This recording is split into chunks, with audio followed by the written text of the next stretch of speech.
let's talk about the price of ambition.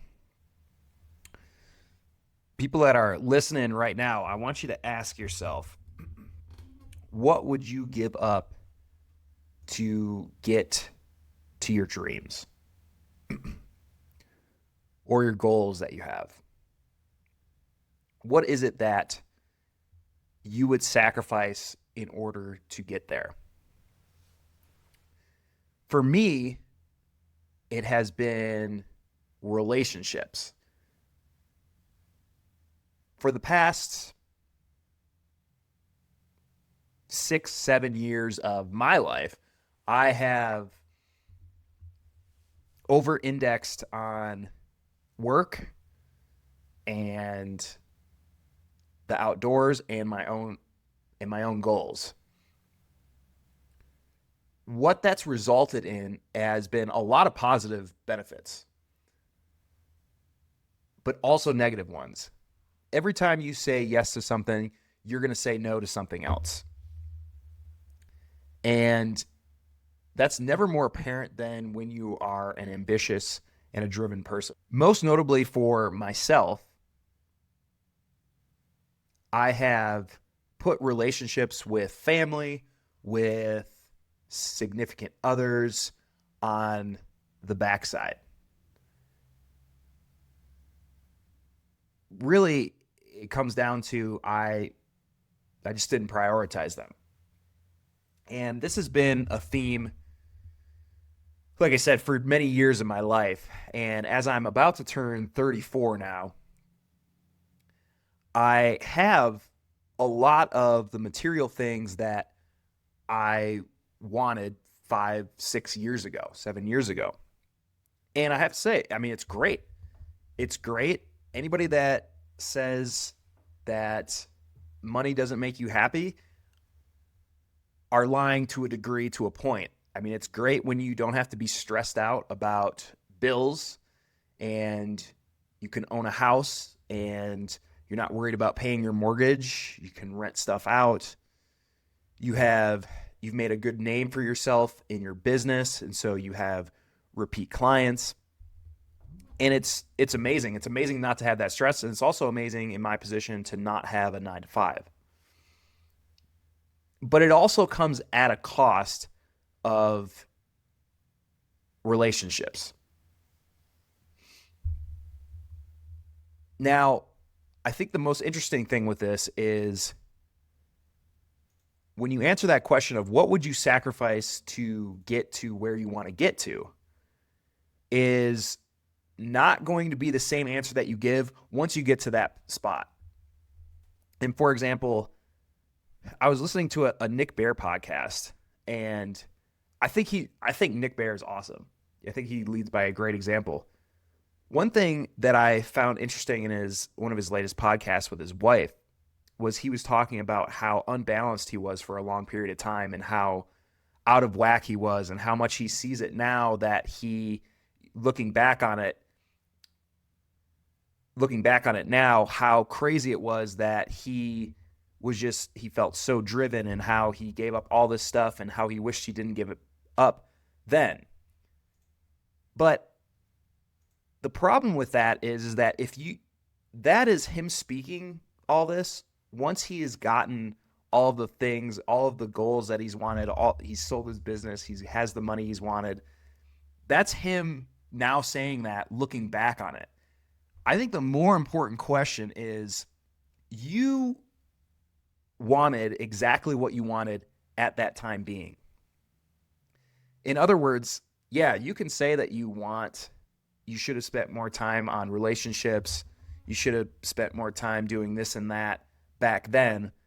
But the truth of the matter is you probably wouldn't be where you're at to say that now. And that's what I thought was interesting with what he was saying, because I think that he was talking about how he's a lot happier now or whatever. And I thought that it was interesting because I've started to kind of, as I'm getting older, realize this about myself, that, I should have probably prioritized a lot of these relationships when I was younger. And But I also think back to where I'm at now, and every single choice that I've made has gotten me to this point where I now work for myself. I don't have a 9 to 5. I have I'm grateful for the connections that I have in the outdoor community, in my own community here in Laramie to get work, in the contracts that I have, and being just surrounded by a group of killers that I intentionally keep around as in my friend zone, because we all make each other better. And probably a lot of that wouldn't have happened if I would have prioritized what I want to prioritize now. I think the reason that I bring this up on at this point in my life now is because within the last couple months, I have lost a significant part of my life a significant relationship in my life that I had, that I look back on and regret.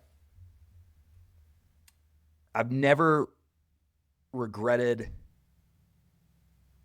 I mean, there's within that 6-7 year window, I've had a couple different relationships, and I haven't regretted those relationships ending because of the way that I would prioritize my work and my business and my outdoor goals and ambitions, quite the way that I've regretted this one now.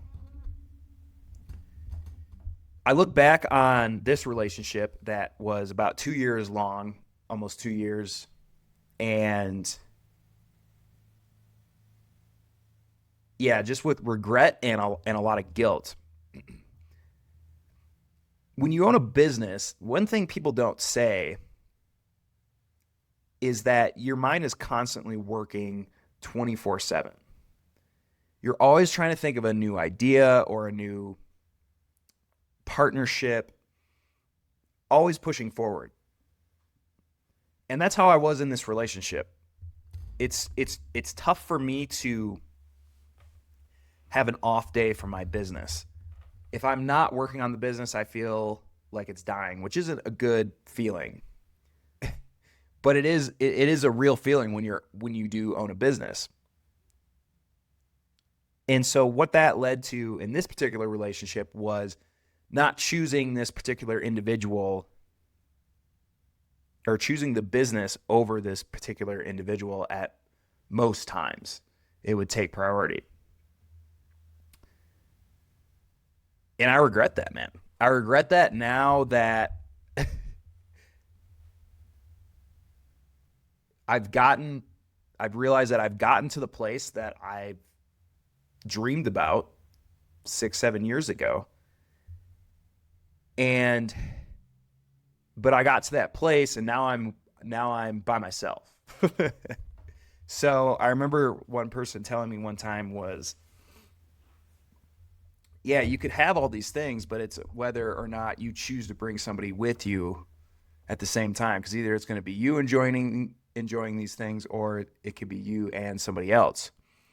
And I kind of never really thought about it that much.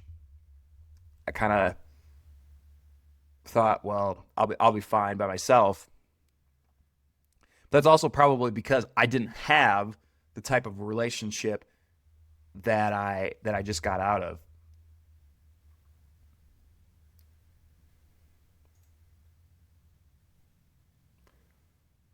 I was having a conversation with ChatGPT, because one of the things I do at the year end, and which I encourage a lot of people to do, is plan out your goals, have a business plan, have a outdoor goal plan, which I'll drop a link in the show notes here for a free outdoor planning guide that I use every year for this that you guys can pick up.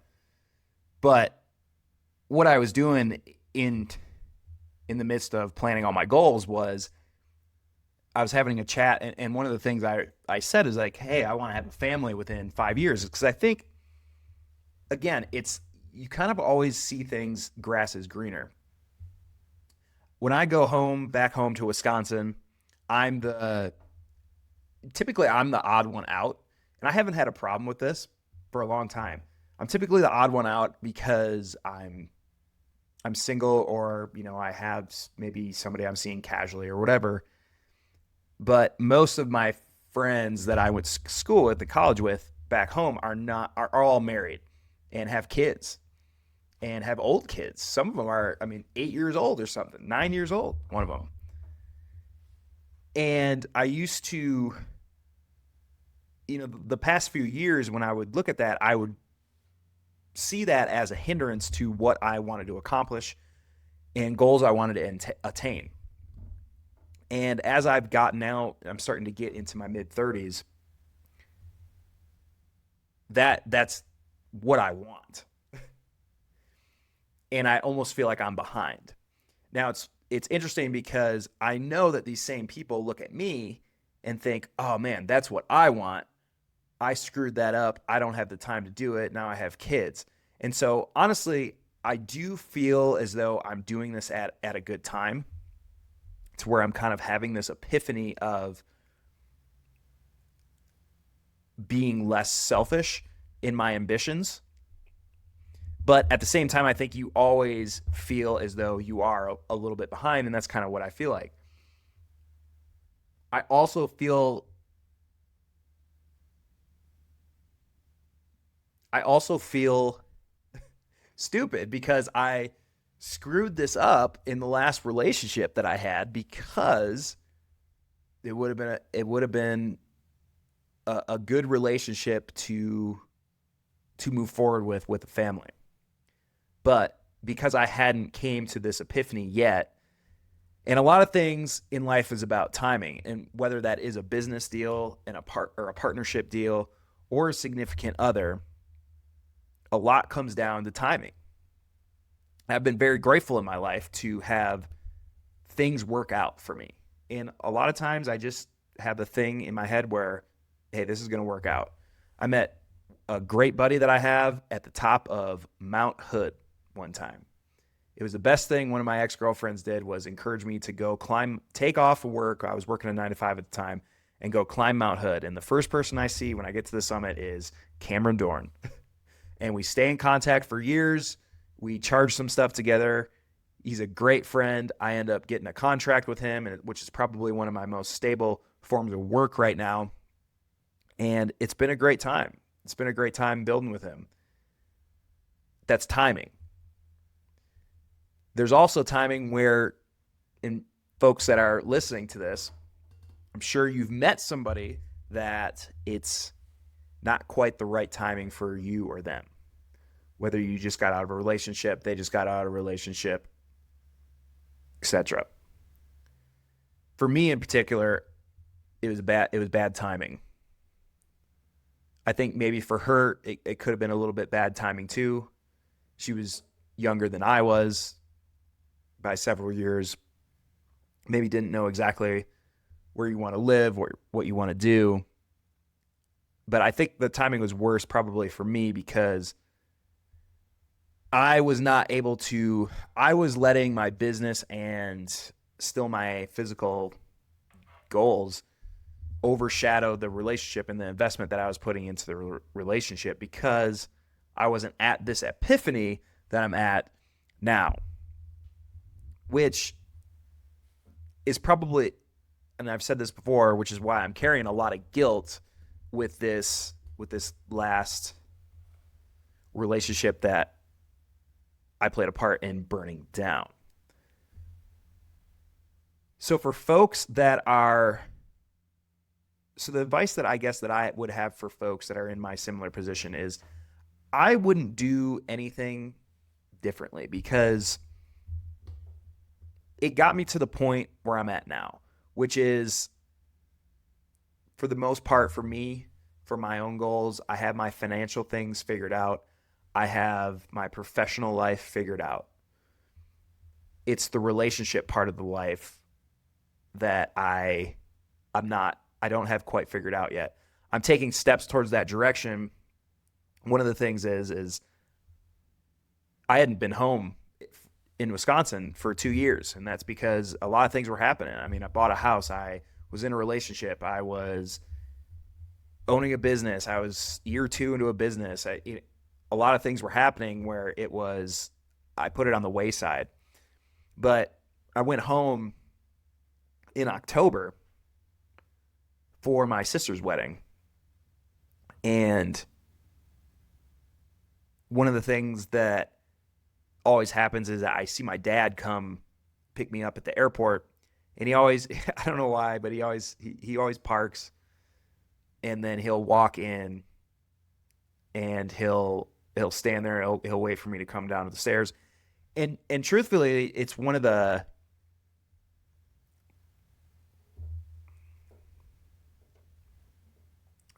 more special times of or it's one of the it's a core memory that I know I'm going to have when when your parents eventually pass away, because having not having your dad there, or just getting not get walking down those stairs the next time you visit home, and your dad's not there to pick you up, is going to be pretty heartbreaking. So I actually took a video of him doing it in October, and I would typically never do this within the last 6-7 years, but I actually booked another flight back home to see my parents for Christmas, and they were super excited. And I think that's a big point of growing up and being selfless, because when you're an ambitious person, and for a lot of people listening, they're probably not going to understand what I'm talking about, because, or if you don't categorize yourself, I don't want to sound like a dick. If you don't categorize yourself as an ambitious person, this might not make any sense to you. Why would you not go home for the holidays with your family and this and that? And it was like, there's a lot of things happening in an ambitious person's brain that prevents them from doing things they probably should do. They're so goal oriented, they're so goal driven that they are so tunnel visioned. And so you forget about your family, you forget about relationships.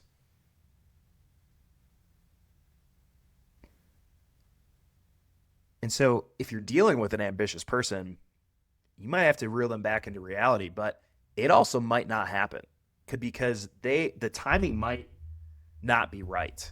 I had this conversation with many girlfriends that I've had in these last 7 years, to where I don't really care. I didn't really care about the relationship. It was nice to have somebody there. And I'm not talking about the last one that I had. I'm talking about the two before that. I mean, like, I didn't care about the relationship. I really didn't, as much as I definitely should have. And they could have sat me down and told me this and told me that, and we did have many conversations, but I didn't care. I was tunnel visioned into, and especially occurred when I went out on my own, and now you have to make a living by yourself and your own actions. It becomes different, and your whole world will start to switch, and you see it through a tunnel vision. So the price of ambition for me is probably always, it's exactly what you want it to be. If you're an ambitious person, it's exactly the price it should be at the time that you're experiencing it. I could sit here and say, oh, wasn't worth it. It wasn't worth it to be ambitious, to do everything that I've accomplished in the last few years. But that would be a complete freaking lie, man. That would be a complete lie, because yes, I have a lot of, like I said, a lot of the things that I've wanted and I've dreamed about. I remember talking to a girlfriend I had at the time. This is probably back in 2018, 2019. And I was saying I felt stuck in my criminal justice job. And she's trying to give me all these answers and things to do and go back to school. And I just felt depressed because I felt like I had no options of what to do.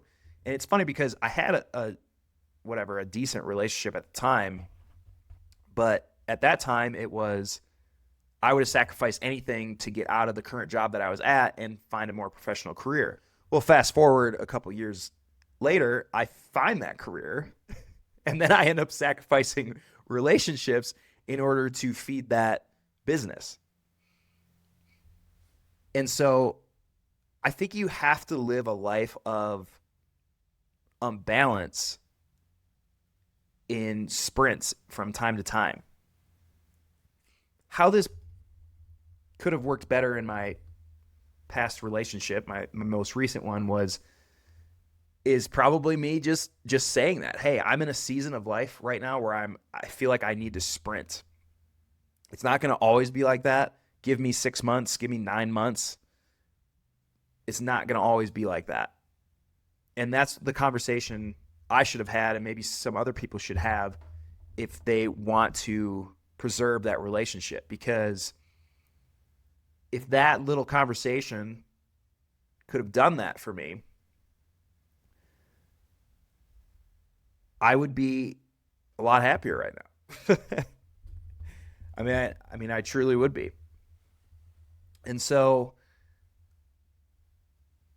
the price of ambition is, yeah, it's exactly what you want it to be at the time that you're doing it. Yeah.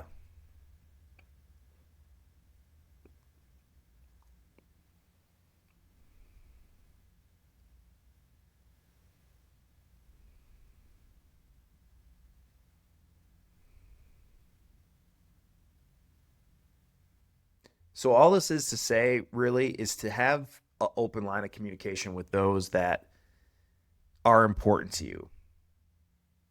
Relationships, I always used to hear, oh, relationships are so important, your family's so important, this and that. And yes, as a driven individual, you understand that, you know that, you don't value that. And it's not until something gets taken away that, and it's a shame that we start to value things once they get taken away. But what this last relationship ending has taught me was I don't want to feel this regret and this guilt and this shame when something like my parents pass away and I know that I haven't been home for frickin' 2 years or something, or I haven't seen them in 2 years in person. And I know that would crush me. And so at least that's one good thing that has came from this relationship, is really realizing things can be taken for granted, and you don't want to go down that path, because that regret path is going to be quite ugly. It's something I've been dealing with for the last couple months now, to where, man, if I just did some things different, we wouldn't be having this conversation right now. But, it's also maybe a lesson that I needed to learn going forward. Yeah. Being ambitious. I always had the thing that women want to date ambitious guys until they start dating ambitious guys and realizing what it actually consists of. And I've told women that before. And typically they'll be like, fine with it, until you're at 6 months, 9 months into a relationship with them, and they think, oh shit, like this guy's actually for real, for real. I don't come first. I think sometimes they might enjoy wanting to have the fantasy of trying to change you. But when you are a driven individual, man, it takes a lot. It takes really getting hit in the mouth and just drugged through the dirt to think, hey, maybe I should do this a little bit differently. But again, it only, in my opinion, probably only happens once you've reached those milestones that you want. Because if you didn't, you are always going to live with regret of that. So I guess the way that I'm thinking of it is I'm filling up these cups, and once the cup is full, once I can cash out, once I feel like I am good to cash out, that's when I can switch over to prioritizing the next thing. And it's not to say that once I get into a committed relationship, I have to forego all of my goals and everything, but you do have to temper them down. The interesting thing is that in this year of mostly being single, yeah, I've I've made the most money that I have working for myself in the past 3, 4 years. And that feels great. Feels great. It's a milestone for me. And I mean, by a lot, I have. And that's just because I've had the time to do it. I mean, I haven't had a relationship really to focus on and give myself to. And that's just the result, right? It's pros and cons. Everything is pros and cons. And so I don't want you to think, oh, Chad's complaining because he's got this money now. And it's not that. I mean, I'm not a millionaire by any means, but it's enough for me that to live comfortably and to feel good about where I'm at in life.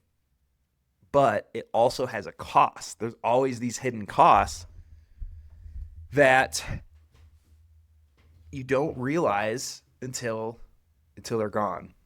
So prior think about where so if you're an ambitious person, think about where you're at in life and where you want to be in the future and where you want to set up to be. And what is enough for you? Because honestly, I probably could have been fine with where my business was at and poured more into a relationship back at the start of the year when this relationship ended, before it ended, where I could have poured more into that relationship, took some from the business, took some from my outdoor activities, and poured more into that relationship. But I didn't think about it. I didn't think about it the way that I'm thinking about it now because I wasn't punched in the mouth. I wasn't drugged through the dirt in order to get to the spot where I needed to evaluate what's enough for me, when is my cup filled up, and what do I need to prioritize now? What's going to be important to me coming into the next stage of my life? So this is all to say, you guys got it. Y'all are winners. If you're going through a tough time, especially if you can relate to this, if you're going through a tough time, leave a comment below. But hey, we're all going to win in the end. And thanks for listening. We'll see you for the next one.